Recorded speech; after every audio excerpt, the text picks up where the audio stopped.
Welcome back, Deep Divers. Today, we're going to tackle a really interesting, sensitive topic, actually. Oh, We're going to look at the intersection of Ramadan and menstruation. sounds fascinating. Yeah, and we've actually got some really interesting sources on this one.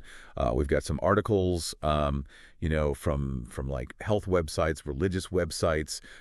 We've even got some, scholarly opinions from Islamic scholars like fatwas. Okay. And even, believe it or not, some insights from a company that sells menstrual products. Yeah. So we're really trying to cover it from like all angles. So a real multifaceted look at this topic. Exactly. Yeah. So the mission here is to really like bring some clarity to the facts, Yeah. and how things work, surrounding this sensitive topic. And we really want to help you guys navigate this whole thing with, both information and, a bit of cultural awareness as well. Yeah, I mean, because I think that's really key, right? Because so often, when we talk about these things, we can be very clinical, but I think the cultural awareness is super important. Yeah, it's like it's where the rubber meets the road, like how do people actually, deal with this in their everyday lives? Exactly. So let's start with the basics, okay? For folks who might not be familiar, what exactly is Ramadan? So Ramadan is the 9th month of the Islamic lunar calendar. Okay. And it's a deeply sacred time for Muslims worldwide. And it's observed as a month of fasting from dawn until dusk. Okay, so when we say fasting, like what does that actually mean? We talking like no food, no water? Yeah, that's exactly right. No food, no water during daylight hours. Wow, that's pretty intense. It is, yeah. Okay, so no food, no water during the day. Yeah. Anything else, are there other restrictions during Ramadan? Yes. So in addition to no food and water, smoking and sexual activity are also prohibited during the fasting hours. Gotcha. So it's really about like this kind of like purification, like almost like a reset, It is, yeah. It's a time for heightened spiritual focus. Mm-hmm. Things like prayer, reading the Quran, acts of charity, self-reflection, all these things are really emphasized during this month. Right. It's not just about, deprivation. Exactly, yeah. It's about like connecting with something, greater. Exactly. Yeah. And there's also, I mean, correct me if I'm wrong, but there's also a big like community aspect to it, right? Yeah, absolutely. I mean, there's a real sense of community. Yeah. And every evening, the fast is broken with a meal called iftar, Right. Iftar. which is often, a really social event. Yeah, where everybody comes together. Yeah, And of course then, the whole thing culminates in Eid al-Fitr, right? that's right. Yeah, at the end of Ramadan, Yeah, the big celebration. the big celebration. Okay, cool. So that's Ramadan in a nutshell. But today we're zeroing in on a specific aspect of it. We're looking at how it intersects with menstruation. Okay, right. So our sources are pretty clear on this. Menstruating women, they're exempt from fasting during Ramadan. Yes, that's a fundamental Islamic ruling. Okay. It's viewed as a matter of both religious law and practicality. So it's not just, like a hard and fast rule. It's taking into account like the reality of what women are going through. Exactly. Yeah, the added physical demands and potential health risks of fasting while menstruating are acknowledged. Right. And I mean, let's be real, like some of those common menstrual symptoms, you've got the cramps, the fatigue, headaches. Yeah. You're fasting on top of that. I can't imagine that would be very fun. No, not at all. And we actually have one of our sources, they actually quote a nutritionist. Oh, okay. And she points out like the increased energy expenditure, Yeah. and the risk of things like hypoglycemia, dehydration. Yeah, all those things are real concerns. Exactly. Especially sense. during menstruation. Yeah. So it makes sense that, there's this exemption. Yeah. But then that kind of raises the question, okay, so if women are exempt from fasting during their period, like what happens to those missed fasts? Okay, so the missed fasts, they're not just forgotten about. Okay. They're to be made up after Ramadan ends, before the next Ramadan begins. So it's like a rain check on the fasting. Yeah, you could say that. Okay. Yeah, and I think one of the sources has also mentioned a ritual cleansing. Yeah, there's a ritual cleansing called ghusl Kusal. that's performed after menstruation ends. Okay. And it basically signals the resumption of fasting. So it's like, okay, I'm done with my period. Yeah. I've done this cleansing. Yeah. Now I'm ready to jump back in. Exactly, yeah. Okay. But I got to imagine that this whole exemption thing, it probably leads to some kind of complicated feelings for some women. Yeah, Like, I mean, you can imagine, right? yeah. Some of our sources talk about, feelings of social pressure. Oh, really? Yeah, some women, they might feel excluded Oh. or like left out, of the shared Ramadan experience. Because they're not fasting?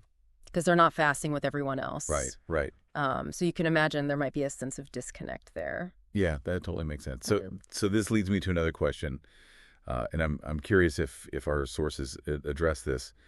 Do they talk at all about, women using like hormonal contraception, Heard? like the pill, for example, to delay their period so that they can fast continuously throughout Ramadan? Yeah, they do. They do mention that, and it's presented in a very neutral way. Okay. It's not endorsed or condemned. Right.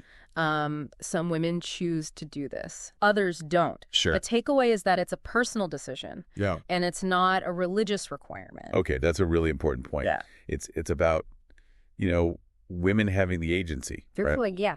To make that choice for themselves. Yeah, and I think it also underscores that there are multiple ways for women to participate in the spirit of Ramadan, even if they are, observing this exemption from fasting.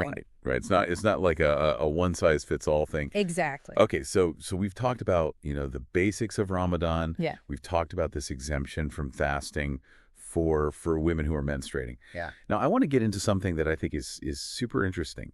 And that's this whole concept of fatwas. Okay. So for our listeners who might not be familiar, like what are fatwas? So fatwas, you can think of them like Islamic legal opinions. Okay. And they're issued by Islamic scholars. Gotcha. And they often address very specific questions related to Islamic law. Okay, so it's not just, like the Quran says this, so that's it. It's kind of like applying like the principles of Islamic law to very specific situations. Exactly. Yeah. Okay, cool. And what's interesting is, from what I've gathered from our sources, there can actually be like different opinions. Yeah, right? absolutely. That's an important thing to note.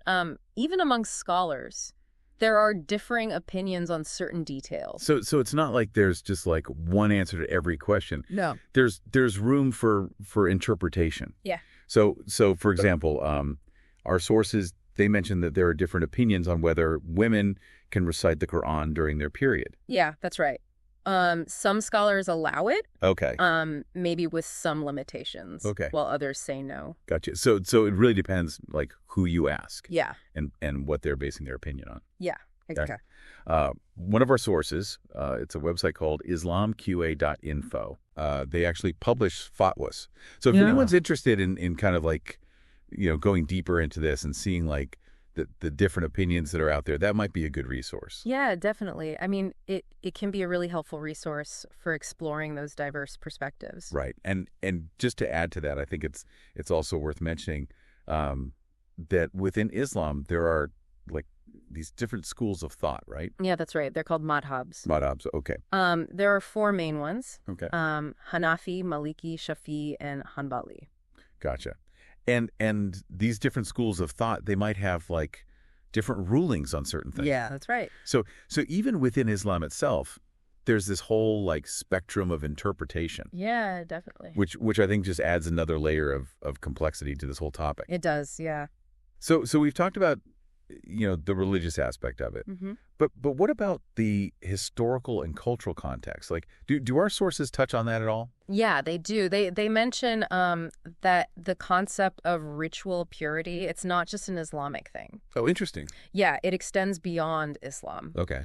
They reference similar practices in Judaism and Hinduism, for example. Oh, wow. So it's like this thing that kind of like transcends different faiths. It does, yeah. It's a fascinating connection to make. Right.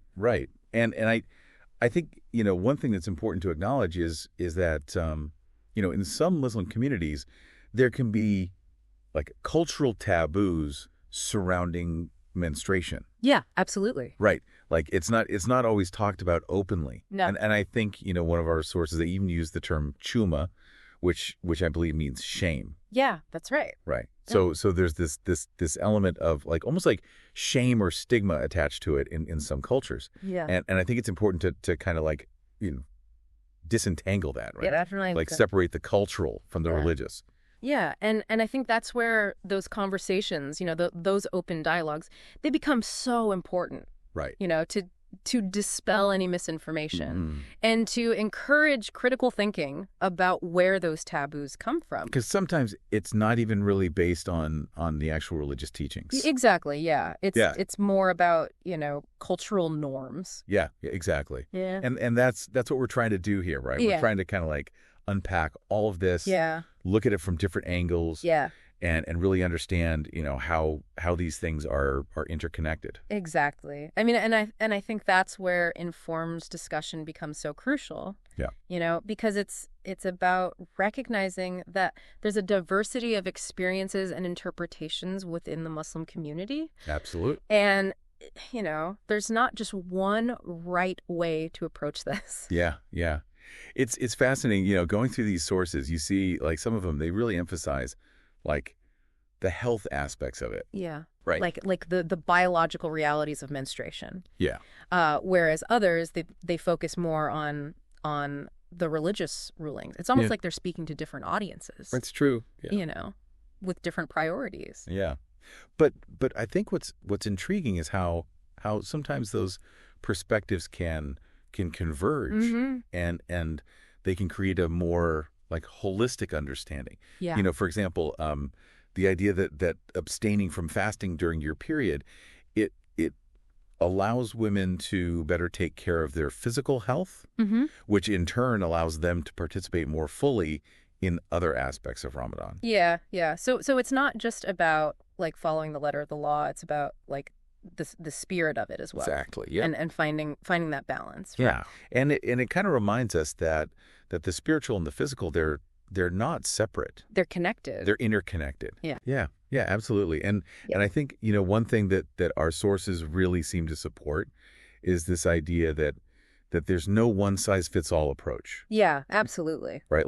Like some women, they might feel physically able to fast during their period and they might choose to do so. Yeah. But others, it might be too challenging for them. Yeah, it's a personal decision. Yeah, it's about, listening to your body. Exactly. Yeah. And making an informed decision. Yeah. And that's where those differing scholarly opinions, they come in handy. They do. Right? Yeah. They provide this range of perspectives Yeah. that can help guide those individual choices. Yeah. And that's why, we mentioned that website, islamqa.info. Mm-hmm. It's a great resource for seeing those different interpretations. Exactly. So Yeah. so it's not just about like finding the one right answer. No. It's about understanding like the range of possibilities, Yeah. and then making the choice that feels right for you. Exactly. And I think, going back to something you mentioned earlier, we have to acknowledge that there are cultural variations in how menstruation is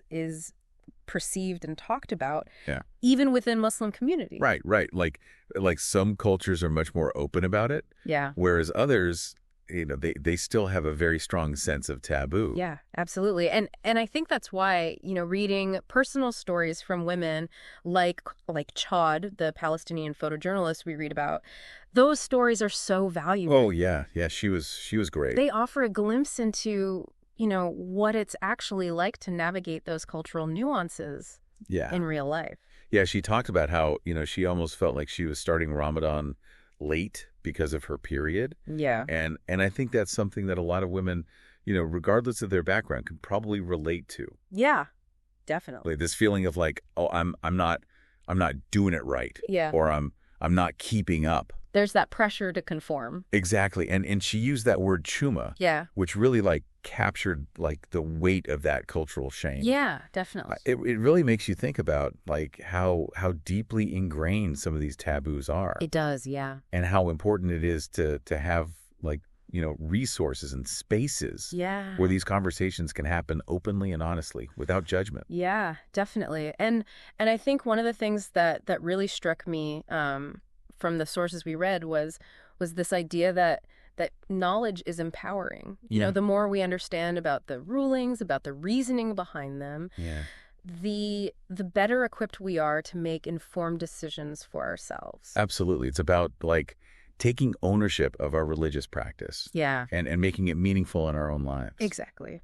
And I think that's a message that resonates far beyond just this topic of Ramadan and menstruation. It's a call to approach all aspects of our lives with intention, curiosity, and a willingness to learn and grow. Absolutely.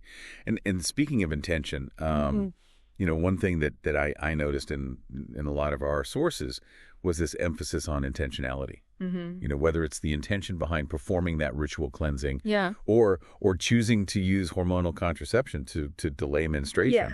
It's about like making conscious decisions that align with your faith and your personal circumstances. Yeah, it's about owning those choices without feeling pressured to conform to some external expectations. Right. And I think that's where, knowledge and understanding, they become so empowering. Yeah. They allow you to move beyond just adhering to rules and really embrace the deeper meaning and purpose behind those practices. It's about connecting with like the heart of your faith. Exactly. Rather than just going through the motions. Yeah. I love that. I hope that's something our listeners will take with them as they, continue to explore this topic. You do. Because it's not just about, following rules. It's about finding that deeper connection. Yeah. And making it meaningful. Yeah. Okay, so we've talked about, the religious rulings, the cultural context. Yeah. We've even touched on some personal experiences. But one thing that really struck me is how even within the sources we've explored, there's so much variation in how this topic is presented. Yeah, it's true. Right? Like some sources, they're very, matter of fact. Like, here are the rules. Yeah. This is what you do. Yeah. Whereas others, they really delve into like the emotional and social nuances. Yeah. They offer personal reflections. Yeah. And some of those really resonated with me, I got to say. I think that variety in approach, it really reflects the diversity of Muslim women's experiences. There's not just one way to understand this aspect of faith. Right. There's room for individual interpretation, cultural influences, personal choices. It's like your lived experience is just as valuable as the written rules. Exactly. Yeah. And it's about honoring that. Yeah, absolutely. Yeah. Another thing that I kind of picked up on from the sources is this emphasis on intentionality. Right. Like whether it's, the intention behind performing the ritual cleansing. Yeah. Or choosing to use hormonal contraception to delay menstruation. Yeah. It's about making these conscious decisions. Yeah. That align with your faith and your personal circumstances. Absolutely. It's about owning those choices. Yeah. Without feeling pressured to conform to external expectations. Right. And that's where knowledge and understanding becomes so important. Yeah, exactly. They allow you to move beyond simply adhering to rules and embrace the deeper meaning and purpose behind those practices. It's about connecting with the heart of your faith. Exactly. Rather than just going through the motions. Yeah, beautifully put. I hope that's something that our listeners will carry with them as they continue to explore this topic. Me too. Absolutely. And I think it's also important to really hit that point home, about the individual agency that women have in navigating these practices. Yeah. It's not just about, okay, here's the rule, you follow it. There are choices to be made. Right. And those choices should be informed by both, religious knowledge, but also, personal well-being. Yeah, it's about finding that balance, right? Exactly, finding that balance. Between your faith Yeah. and your lived experience. Exactly. And that can involve, seeking out knowledge, asking questions, Yeah. Engaging in those open and honest dialogues with trusted sources. Right. So it's taking ownership Yeah. of your spiritual journey. Yes. And making it your own. Beautifully put. And I think that's a message that really resonates far beyond, just this specific context of Ramadan and menstruation. Yeah. It's a call to approach all aspects of our lives with that intention, with curiosity, with a willingness to learn and to grow. Absolutely. It's funny going through these sources. One thing that really struck me was how they presented this topic. Okay. Like some of them were very matter of fact. Okay. Just like, here are the rules, this is what you do. Uh-huh. But then others, they went like so much deeper. Yeah. They really delved into the emotional and social nuances. Yeah. And some of those, honestly, they really resonated with me. I think that variety, it really reflects the diversity of Muslim women's experiences. There's not just one way to understand this aspect of faith. There's room for individual interpretation. Right. Cultural influences, personal choices. It's like you said before, your lived experience is just as valuable Exactly. as the written rules. And it's about honoring that, Absolutely. Yeah.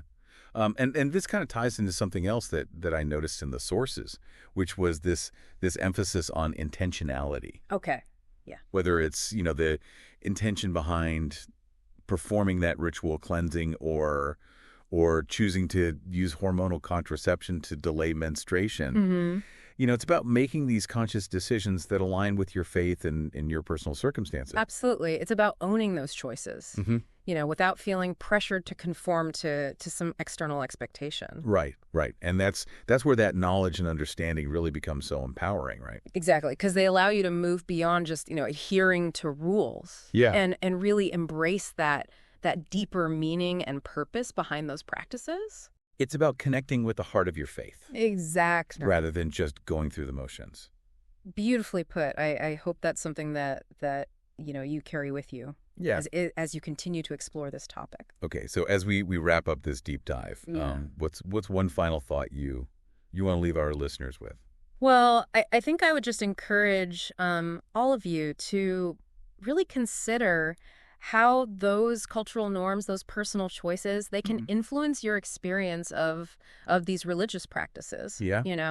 And just remember that embracing those diverse perspectives and engaging in a respectful dialogue, that can lead to greater understanding and empathy, both for yourself and for others. It's about recognizing, the richness and the complexity of these lived experiences and approaching them with curiosity and openness. Precisely. Yeah. And that, I believe, is the essence of a meaningful spiritual journey. On that note, we'll leave you to ponder. Thanks for joining us for this deep dive into the intersection of Ramadan and menstruation. Until next time, keep exploring, keep questioning, and keep learning.